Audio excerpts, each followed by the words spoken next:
Hello, Jeremy here. Today I just wanted to talk for a few minutes about this massive leak of Beach Boys songs that has happened this last week.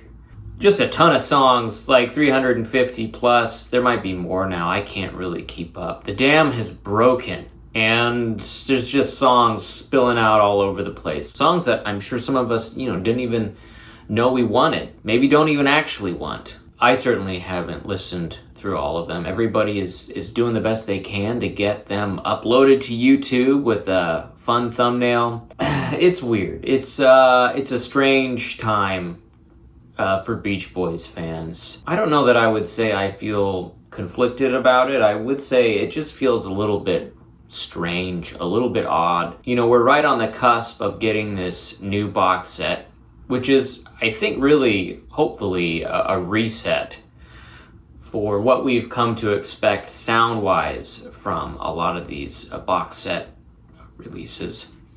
And so, I'm very excited about that. I'm very excited about James Saez as this new engineer. Again, I haven't heard the box set. This is just based on the things that he has said in interviews recently that I've just very much resonated with. He could be saying all the right things, and then the box set doesn't sound good.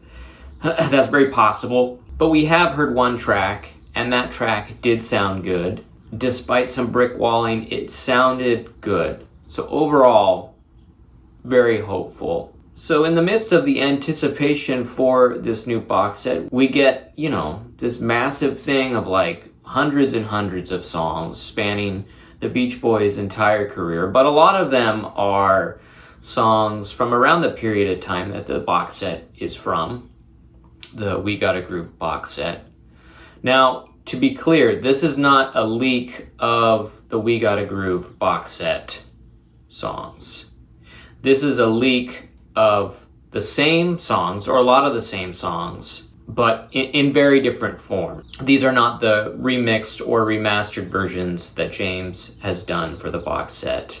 These are older copies, sometimes just flat masters, some in really rough shape, some sounding more clear than we've ever heard them before. But for the most part, a lot of these tracks aren't dressed up and ready for the dance. Some are vintage mixes, yes, which is great. But even if we were to get some vintage mixes, like in this box set coming up, I would expect some work to be done to them before they come out to the general public and we're asked to pay for them. There was almost nothing in this big dump that I would say I would be happy if I paid for. But fascinating stuff. Really fascinating stuff, especially some stuff from the 70s and then the 80s, some Brian Wilson stuff in there as well. I'm not going to give you all the details as to where to find this stuff. You're going to have to do that sleuthing for yourself. I imagine if you're watching this video, you've already listened to it. And you might also say, oh no, don't make a video about this. You're going to let all the higher ups know that this is going on and the party will be spoiled. I'm just going to say, they already know that this has happened. And I gotta think it must be kind of a blow to the creative team behind this upcoming box set. Not because the box set has been leaked, but because this massive leak is kind of, I think, stealing a little bit of the box set's thunder. And you've got a lot of just like crazed fans saying, yeah, that's right. This is what we deserved. This is what we want. We want all of these songs. This is what you should have given us. All of these songs. I'm not here to defend some of the decisions that have been made around the box set, the limited availability, the lack of options when it comes to CDs and vinyl and buying those separately. And I'm not here to criticize anybody who downloaded and is enjoying this massive leak. To some extent, I am one of those people. But after a few hours of putting my face in front of the fire hose, I did start to think about something. And I think what that was is, I think there is a lost art of presentation and curation, even in, let's say, the bootleg community. Now imagine your favorite current artist right now. Imagine that tomorrow they said, hey guys, I got a new release for you. And you go, oh, what is it? Well, it's 100 songs that I've written, and they're going to be in various form. Some of them are going to be in rough shape, but it's 100 songs that I've written. Here you go. Oh, okay. How do I organize? There's no organization. Just listen to them and enjoy. And I think I would say, I love that you've created this much art for us to enjoy. But is there any way you could kind of break it down? Maybe put 10 songs like on an album, thoughtfully put these songs together in an order that makes sense, and then maybe put some art on the front of it and then push it out to us. Because, as much as I love the Beach Boys, sifting through files like this and trying to make sense of it all, it isn't the most transcendent experience I've had listening to their music. And again, I'm not knocking anybody who is enjoying this stuff, and I'm not saying that the fans, shouldn't have it. I mean, I know legally we shouldn't have it. I'm not knocking anybody who's on cloud nine right now.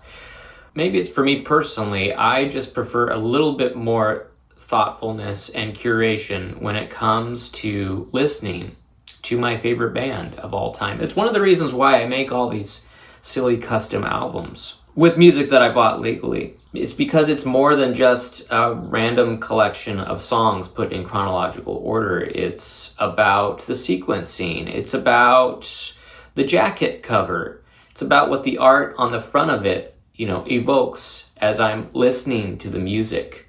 It's about the limitation of only being able to choose, 10 to 15 songs to put on one disc and then have that be a singular experience. It's one of the reasons why I'm still very much looking forward to the upcoming box set. The wind hasn't been taken out of my sails for it. The creative team behind it has done a lot of work to organize, to thoughtfully compose. There's a booklet there that breaks down all the sessionography. You can say what you want about the art style. Some people don't really like some of the covers. Some people think that they're AI generated. I think in general it's being presented nicely. But even if you were just to talk about, the work that James Saez has done to remaster and in some cases mix this entire collection of songs so that they all sound like they belong together. There's something to that. There's some value to that. There's something about making a giant collection of songs palatable to the casual listener all the way over to the diehard fan. And again, I haven't heard the box set yet. I'm really interested to hear it because of all the things that I've heard James and Howie say in interviews. I really jive with those things. And even though, yes, we did get some songs in that leak that are from Adult Child, even though we got Hey Little Tomboy, I am much more looking forward to sitting down in a chair, putting on the records, listening through all of the CDs, and having a curated experience that has been thoughtfully created by somebody else. When I sat down at the computer and looked through all 350 plus songs from this leak, my first feeling was some overwhelm. I didn't feel incredibly joyous. I was excited to hear it. I was intrigued for sure. And definitely there's some amazing stuff to hear in there. No doubt about it. There's some amazing stuff to listen to. But before I delve much deeper, I'm going to have to figure out a way to organize all of those songs in a way that's digestible for me and my brain. Because my brain likes to sit down, have a meal, have a dessert, have a drink, and let it digest. It doesn't want to eat the whole grocery store. I mean, these just don't exist anymore. Bootlegs like this that have been, again, thoughtfully put together, sequenced in a way that for the most part is satisfying. The art of the bootleg has been lost. Now, I do want to say, there is one person out there that I think is really doing the Lord's work when it comes to some of this stuff, and his name is and if you know, you know, and if you don't, you can Google him. There is somebody who's doing the work of artfully curating and compiling and remastering in a way, I think, that honors the music and makes it digestible to all of us fans. And for that, I thank you. I don't know the story of why all of this was leaked and where it originally came from. You hear rumors, you hear murmurings. It doesn't really matter. At this point, we all now have access to this big leak.